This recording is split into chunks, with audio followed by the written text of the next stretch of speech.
pwede natin i-alay offer kayo. Handa po ba natin itong bigay ng buo? Hindi ka lahat, pinaka-convenient, hindi.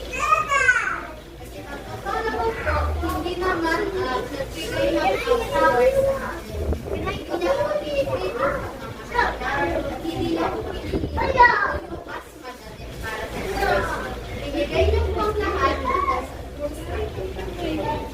so, balik ang natin ngayon ay malaki magmahal ng sobrang para kay Lord. Huwag tayong mag-iyak ng magbigay ng pesta. At huwag na sayang para magbagay. Sa kanya po, walang sayang na mamitan. Lahat po yun ay makita. So, ang nililila ko po, in-overall, walang sayang. All sees your choice, your understanding, and all